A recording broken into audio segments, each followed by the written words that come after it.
When I dropped out of school, it wasn't easy to find work. Nobody seemed to want to hire a girl with no qualifications. I was tired of applying for jobs advertised in newspapers and on the internet without receiving any replies. One day, I spotted an ad for a job that was not so tempting, but I really needed the money.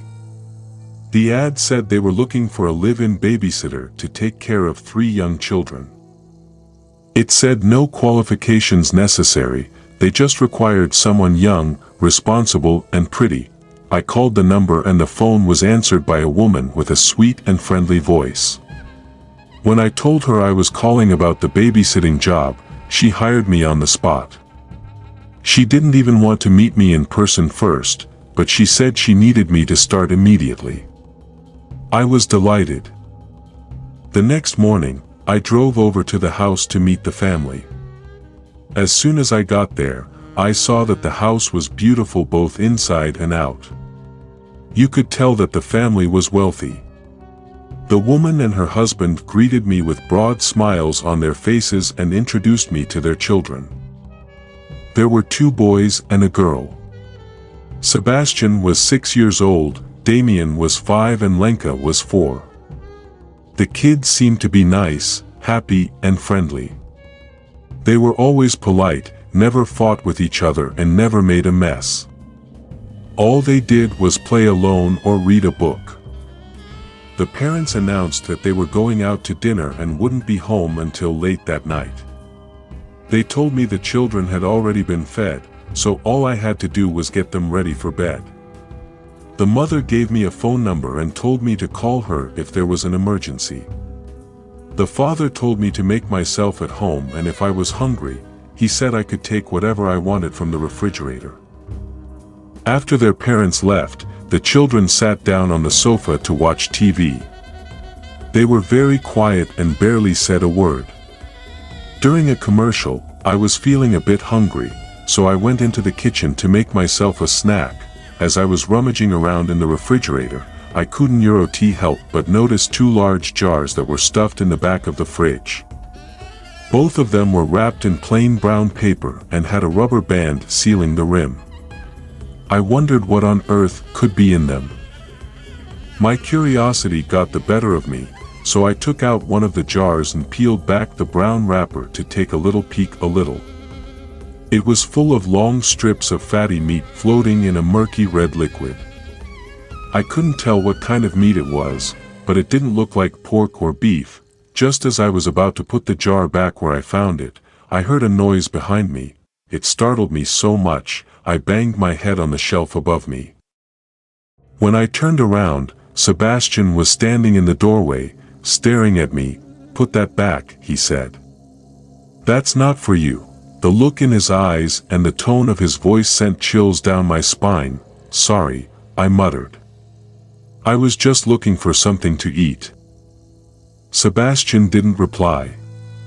He just stood there, staring at me. I placed the jar back in the refrigerator and shut the door. Sebastian turned around and went back into the living room. I had lost my appetite, so I joined the children in the living room and watched cartoons with them. I was trying not to let my imagination get the better of me when the cartoons finished and the news came on. There was a story about a teenage girl who had gone missing. The police found her decomposing head in a dumpster. They said they had no idea what had happened to the rest of her. I was afraid the grisly news story would upset the children, so I changed the channel and told them it was time for bed. The kids didn't complain. They just walked up the stairs in single file and went to their bedroom. I put them in their pajamas and got them ready for bed. Then, I tucked them in, kissed them all goodnight and switched out the lights.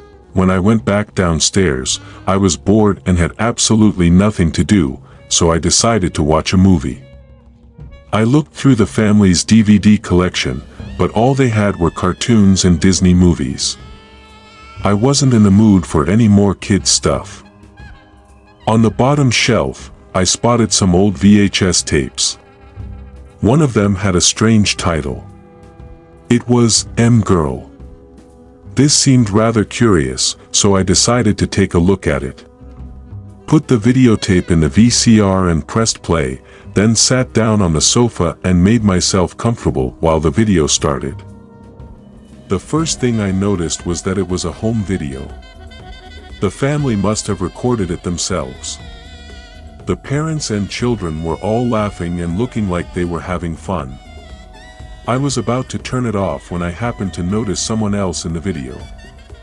It was a girl who looked like she was in her late teens. It seemed like she was the previous babysitter. She looked very familiar. It seemed like I recognized her from somewhere. Perhaps she went to my school. Then it finally hit me. Oh my freaking God. I thought it was the missing girl from the news report. My hands were shaking. My whole body was trembling. I just wanted to get out of there as fast as possible. I jumped out of my seat, ejected the video and put it back in its case. Then I remembered the jars in the refrigerator. I had to see what was in those jars. With a shudder, I went to the kitchen and opened the refrigerator. Maybe I'm just overreacting, I thought. I reached and took out the second jar. Peeling back the brown paper wrapper, I could see long pale hunks of meat and strips of fat floating in the red liquid. Some of the meat looked like it had skin on it, human skin. I could also see what looked like strands of hair, long hair, human hair. I was so scared, I felt like I was about to pee my pants. I ripped off the rubber band that was sealing the jar and peered inside. There was an eyeball staring back at me. Horrified, I dropped the jar and it smashed on the kitchen floor. I ran to the living room, put on my jacket, grabbed the videotape and stuffed it into my pocket. When I came out to the hallway, Sebastian was standing at the foot of the stairs. "You have to stay," he squealed. "We're hungry." His grip was extremely tight, but I managed to shake him off and ran out the front door. As I dashed to my car, I saw the parents pulling into the driveway. I didn't stop for a moment. I just jumped into my car and locked all the doors. The children were on the doorstep, screaming and crying. The mother and father got out of their car and they came running over. There was an angry look on their faces. "What's wrong?" they shouted. "Where are you going?" "Come back here." I didn't answer. I just turned the key in the ignition and revved the engine. They started banging on the windows. I floored the accelerator and tore out of there like a bat out of hell and never looked back. I didn't stop until I came to the police station. I told the police officers everything I knew and handed over the videotape as evidence. The police immediately dispatched 2 patrol cars. By the time they arrived at the house, the parents and children were gone. They just took their car and disappeared. The police searched the house and found the jars in the refrigerator. They also found human flesh and bones in the basement. They did tests and confirmed that these were the remains of the missing girl. They never managed to track down the parents or the children. They're still out there somewhere, probably living under a different name, probably still on the hunt for new victims. If you want my advice, be careful who you are babysitting for.